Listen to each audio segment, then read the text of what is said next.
આજે રાજ્યસભાના સાંસદ પદના ગુજરાતના ઉમેદવાર ફોર્મ ભરશે। ભાજપના ચારેય ઉમેદવાર વિજય મુહૂર્તમાં ફોર્મ ભરશે। મુખ્યમંત્રી, નાયબ મુખ્યમંત્રી, પ્રદેશ અધ્યક્ષની હાજરીમાં ફોર્મ ભરશે। જોકે ભાજપે નો રિપીટ થિયરી લાગુ કરીને 4 નવા ચહેરાને ઉમેદવારીની તક આપી છે અને રાજુ શુક્લા, મુકેશ રાઠવા, માનસી પરમાર અને જીતેન્દ્ર કણઝારિયા ફોર્મ ભરશે।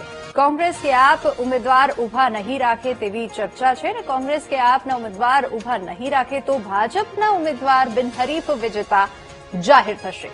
9મી જૂને फॉर्म चकासणी करवामां आवशे अने 11મી जूने फॉर्म परत खेंचवानो अंतिम दिवस छे। जो के 11મી जून पछी गुजरातना सांसदोनुं चित्र स्पष्ट थशे।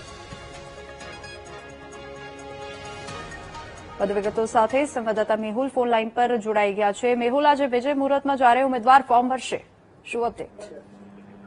બિલકુલથી વાત કરવામાં આવે તો રાજ્યસભાના ભારતીય જનતા પાર્ટીના ચારેય ઉમેદવારો આજે વિજય મુહૂર્તની અંદર ઉમેદવારી પત્ર ભરશે।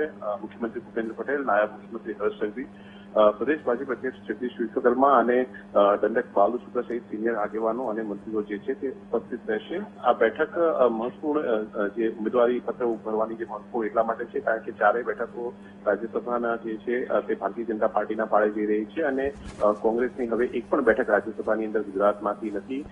ઉમેદવારો જે ફોર્મ ભરશે તેની ચકાસણી આવતીકાલે જે છે તે થશે અને 11મી જૂન છે તે અંતિમ દિવસ છે ફોર્મ પરત ખેંચવાનો।